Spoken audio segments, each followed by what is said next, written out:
Good afternoon and welcome to Solent Sports News. I'm Millie Payne and these are your sporting headlines. Starting with Southampton, winger Ryan Fraser is set to be out for a month with a knee injury. He was forced off inside the first 20 minutes in their 2-1 loss at home to Millwall on Saturday, meaning he won't travel with the rest of the team to Merseyside tomorrow for their 5th round FA Cup tie with Liverpool.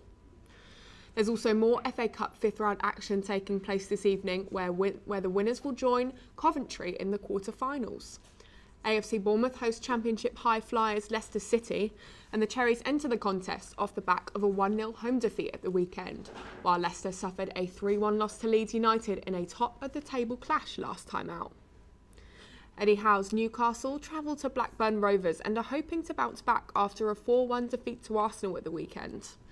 Blackburn are currently 16th in the Championship table, 16 points off of playoff positions, so it's looking to be difficult for them to challenge the Magpies for that final quarter-final spot.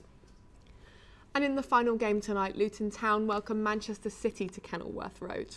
Rob Edwards' side have claimed 2 impressive away wins in the competition so far this season, beating Bolton Wanderers 2-1 in the 3rd round before overcoming Everton by the same scoreline in the 4th round at the end of last month. But Pep Guardiola is determined to take the domestic trophy for the 2nd year in a row. The decisive part of the season is here, ahead of us, in front of us. Not far away, in front of us, and we are going for it. It's better to play for that than being. Take on Oldham Athletic tonight in the National League, marking Kelvin Davis's 3rd game in charge. Here is Zach Miller at the Silver Lake Stadium with more. There's a new feel around the Silver Lake Stadium now, with new manager and Southampton legend Kelvin Davis bringing hope after making it 2 wins in his first 2 games.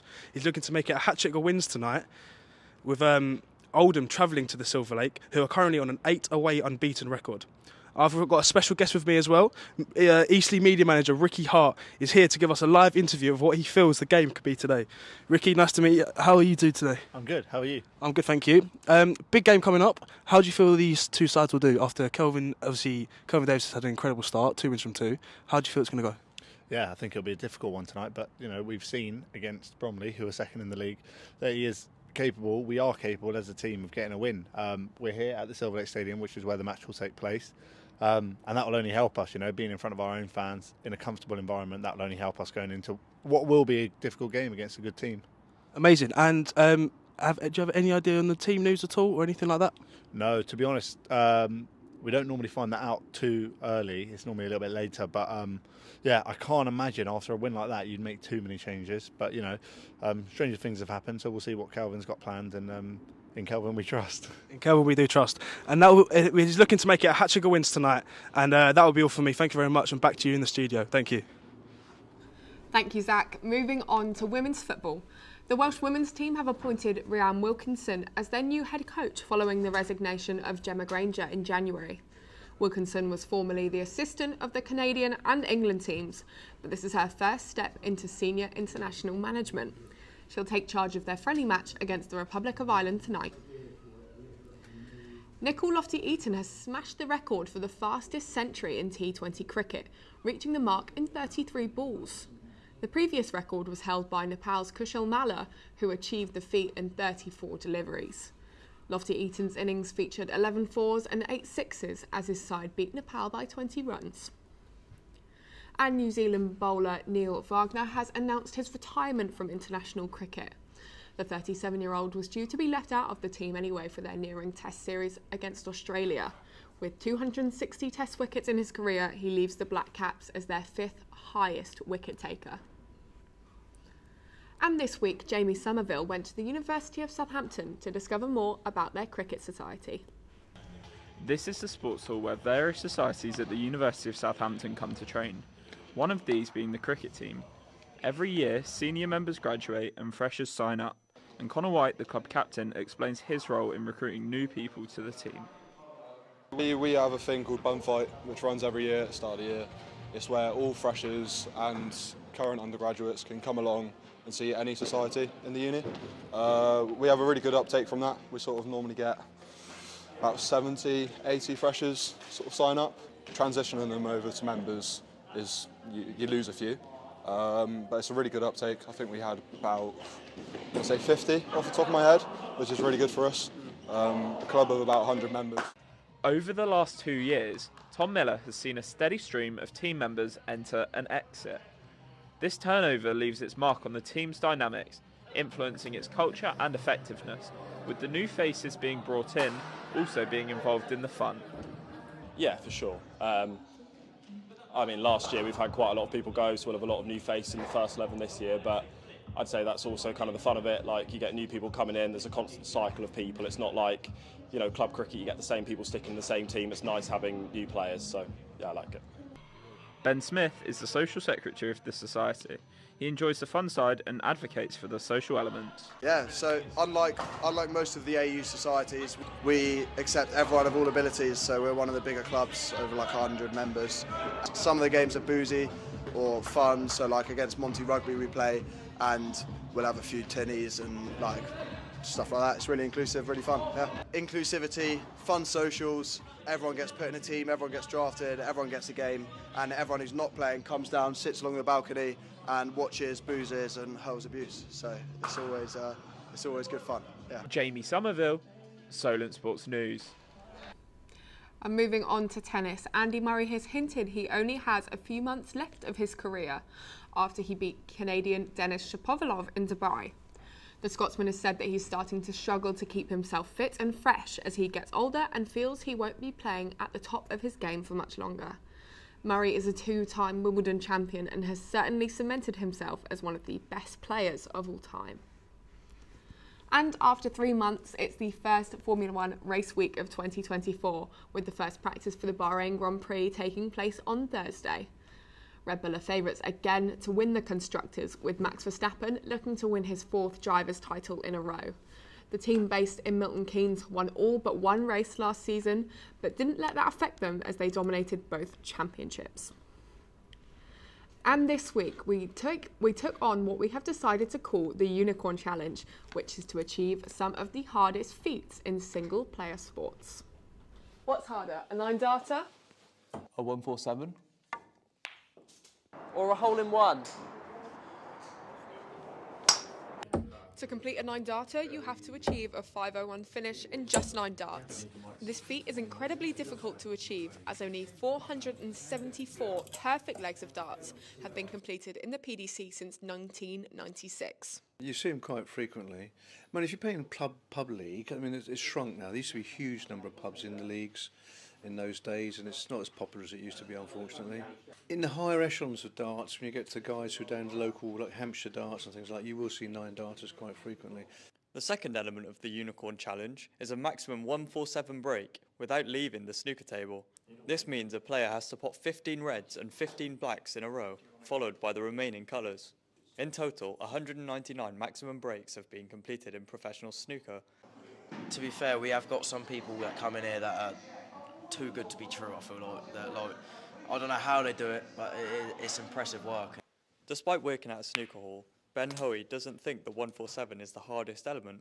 I'm going to say a hole-in-one in golf, because that I've only seen one of them in my life, and I play a lot of golf, and that was just like next to impossible to do. The final component is the hole-in-one, which occurs when the ball goes straight in the cup from the tee. On average, there are 1.23 holes-in-one per PGA Tour event, with the odds of completing one being 670 million to 1. I think a hole-in-one is easier because I see people coming in and it looks really easy, whereas when you go out into a pub and see people playing snooker or darts, it just looks a bit harder. When I attempted a hole-in-one, my tee shots only travelled 130 yards, ending up nowhere near the hole. I didn't fare much better, as my effort ended after potting just one red ball. And just to reinforce just how impossible it is to reach the pinnacle of these sports, my 9-darter attempt ended on the first dart. And Tom Scrouston looks at the MGMA gym, and he looks also at the rise of the British MMA in recent years.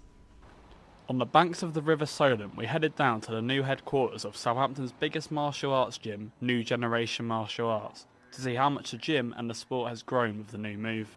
We spoke to coaches Monique Edwards and Adam Wilson to see how they found the new changes. I'm a coach here, and this is the gym that I train and fight out of as well. I'm Adam Wilson. I work on the desk Monday nights. I also teach the beginners jiu-jitsu the morning jiu-jitsu classes. I've been teaching here for about 3 or 4 years, and I've been with the gym for about 10 years. It's been really good. There's so much more space here, more facilities. It's nicer to hang out and chill out before and like post gym. So it's been really good. Well, it's huge. I mean, just the scale of the gym is huge. We've got the we've got dedicated mats for jiu-jitsu and striking now. We've got we've got a ring, we've got a cage. Everything's just. We've got a coffee area now. We've got so much more than we had, in the old place, which is really good. It makes preparing for fights so much better. Having a cage and a ring really changes the whole game, so being able to use those to train is fantastic. The recent success of British MMA fighters such as Leon Edwards and Tom Aspinall has inspired a new generation of fighters to take up the sport, with numbers soaring, especially in kickboxing and jiu-jitsu classes. Huge. I think it was becoming slightly more popular before then, but MMA's grown massively, and jiu-jitsu as well. Our MMA program's been going for something like 6-7 years now, but it's we're putting a team together now, and it's really good.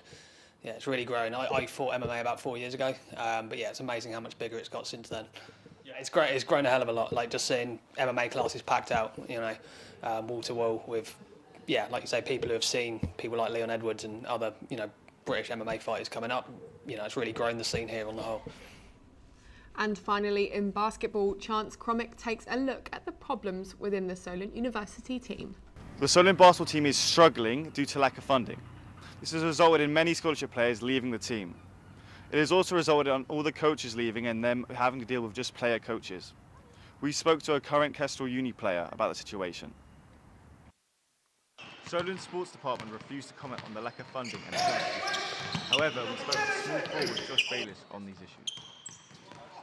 So we do have an abundance of player coaches. The first team was majority coached really by Johnny. Second team will be coached by player coach SK, and additionally Sam helps out, and then third team will be Sam. Definitely worked forward with having player coaches. Since I came here for my first year, now that I'm a third year, we've had player coach and third team since then. We did have some player... Sorry about the couple of technical issues we had there, but unfortunately that's all we have time for today. For more news, please do check out our website, solentsportsnews.com.